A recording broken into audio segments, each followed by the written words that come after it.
My son, Pandian, speak my word. Hear it carefully. God bless you all. Happy Christmas and Happy New Year, all of you.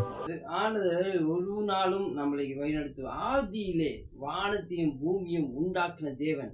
அது வெறுமையா இருந்தது, இருளின்றி கிடந்தது. அதை ஆண்டவர் வானத்தை உருவாக்கினார். அது போல ஒவ்வொரு தேவைகளுக்காக நம்ம அவர் உருவாக்குறார். நம்ம ஒவ்வொன்றும் நம்ம பிள்ளைங்கள் கஷ்டப்படுமே, நம்ம பிள்ளைங்க வேதனைப்படுமே, எப்படி ஒரு நம்ம பெற்ற பிள்ளைகளுக்கு நம்ம கஷ்டப்படுறோமோ, இந்த பிள்ளை இப்படி இருக்கும் அப்படி இருக்கும் நம்ம வேதனைப்படுறோமோ, அது போலதான் பரிசுத்த ஆவியானவர் நமக்காக எல்லாவற்றையும் படைத்திருக்கிறார். எல்லாவற்றையும் படைத்திருக்கிறார். என்னென்ன நம்ம அவருக்கு நம்ம பிள்ளைங்க. ஓகே, நம்ம பிள்ளைங்களை நம்ம கவனிக்கும் போது அவர் நம்மளை கவனிப்பார்.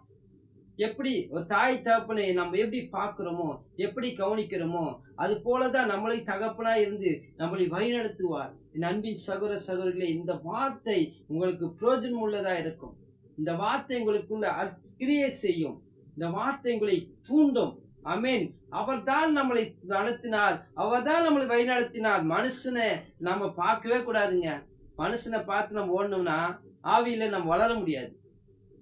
தேவன் இந்த வார்த்தையை நம்பி ஓடினால், இந்த வார்த்தை ஜீவன் உள்ளது.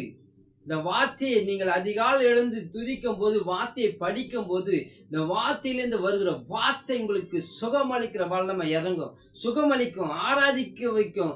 இந்த வார்த்தை, இதுல இருக்கிற ஒவ்வொரு வார்த்தையும் ஜீவனுள்ள வார்த்தை. மனுஷன் நம்பி ஓடி ஓடி காலமெல்லாம் கால் வலிக்க ஓடுவான ஒரு பிரயோஜனமும் இருக்காதுங்க.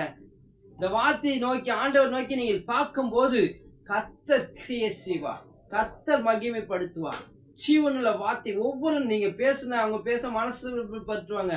கோவப்பட்டு எதாவது பேசினா மனசு கஷ்டப்படும். இந்த வார்த்தையிலேருந்து ஒரு வார்த்தையை நீங்க எடுத்து படிச்சு பாருங்களேன். அவ்வளோ ருசியா இருக்கும், அவ்வளோ இனிமையா. ஆண்டவரே நமக்குள்ள நேரா பேசும்போது கிடைக்கிற அந்த சந்தோஷத்தை இதுல கிடைக்குங்க. என் அன்பின் சகோதர சகோதரிகளே, இந்த நியூ இயர் ப்ரோக்ராம்ல, நியூ இயர் ஆராதனை, புது வருஷத்துல 1ஆம் தேதியில அப்பா பார்க்கிறவர்களை எங்களை ஆண்டவர் ஆசீர்வதிப்பாராக. தேவ பிரசன்னம் நிரப்போம். ஜெபிப்போம். கர்த்தாவே, இந்த நாளிலே கூடப்பா ஆதி ஆகமத்திலிருந்து அப்பா 1ஆம் அதிகாரத்திலிருந்து 2ஆம் வசனம் வரைக்கும் நாம் வாசித்தோம், படித்தோம். ஆண்டவரே, உம்முடைய நாம மகிமைப்படுத்தும். தேவ கிருபை தாங்கட்டும். தேவ கிருபையினால், அன்பினாலே ஆண்டவரே, இந்த ஜீவனுள்ள புக்கு ஆண்டவரே, ஜீவனுள்ள பைபிள் இருந்து அப்பா அவர்கள் படிக்க தொடர்ந்து ஆண்டவரே, கடந்த வருடம் அவங்க பைபிள் எடுக்காம இருந்திருக்கலாம். இந்த புதிய வருடத்திலிருந்து ஆண்டவரே அவர் எடுத்து படிக்க, உம்மை ருசி பார்க்க, உம்மையோடு பேச, உம்மோடு டைம் செலவிட என் தேவன் அவர்களை தெரிந்து கொண்டு ஒரு மாற்றத்தை உருவாக்க முடியாது செபிக்கிறேன். கடந்த வருடங்கள் கடன் கடன் கடன் என்று ஓடிக்கொண்டிருப்பார்கள்.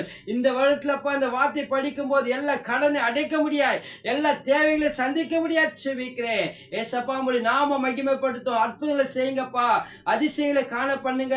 தேவ கிருபை தாங்கி நடத்திட்டோம். உம்முடைய நாமத்தினாலே எதை கேட்டால் தருவேன் என்று சொன்னதே, இந்த வார்த்தை மூலியமாக அவர்கள் அது பெற்றுக்கொண்டு இந்த நாளிலே எதை கேட்டால் தருவேன் என்று சொல்லத்தக்கதான கிருபை தர முடியாது செபிக்கிறேன். தேவ கிருபை தாங்கி நடத்திட்டோம். ஆண்டவரே, வீணான காரியத்துல, வீணான செலவில் அப்பா பணத்தை அழித்திருப்பார்கள். அது எல்லாவற்றையும் தேவனாகிய கர்த்தரை தேடும் போது அப்பா ரெட்டிப்பான நன்மைகளை தரும்படியா செபிக்கிறேன். அப்பா, என் பிள்ளைகள் கடன் வாங்க மாட்டார், பல ஜாதியானுக்கு கடன் கொடுப்பார்கள் என்று உம்முடைய வார்த்தையை அனுப்பி ஆண்டவரே அவர்களுக்கு அந்த தேவைகள் எல்லாம் சந்திக்கபடியா செபிக்கிறேன். உன் பிள்ளைகள் ஒரு நாளும் கடன் வாங்கக்கூடாதுப்பா. நீதான் கடன் கொடுக்கிற பிள்ளைகளாய் மாற்றும். கடன் வாங்கினதெல்லாம் கொடுக்கத்தக்கதான கிருபை தாருங்க நாமத்தினாலே. ஆண்டவரே, வியாதிகள் ஆண்டவரே அப்பா, நோய் நொடியோர் இருக்கிறார்கள் அப்பா, ஆண்டவரே அப்பா சுகமல்ல இல்லை ஆண்டவரே அப்பா, தேவனை துதிக்க முடியாத, ஜெபிக்க முடியாது இருக்கிறார்களா, அவர்களுக்கெல்லாம் உடைய வார்த்தை அனுப்பி சுகமளிக்கிற வல்லமை இறங்கட்டும். தேவைகளை சந்திக்கப்படும். இயேசுவின் நாமத்தினாலே ஜெபிக்கிறேன் என் ஜீவனுள்ள நல்ல பிதாவே, ஆமீன். God bless you. கர்த்தர் உங்களை ஆசீர்வதிப்பார். இனிய புத்தாண்டு நல்வாழ்த்துக்கள்.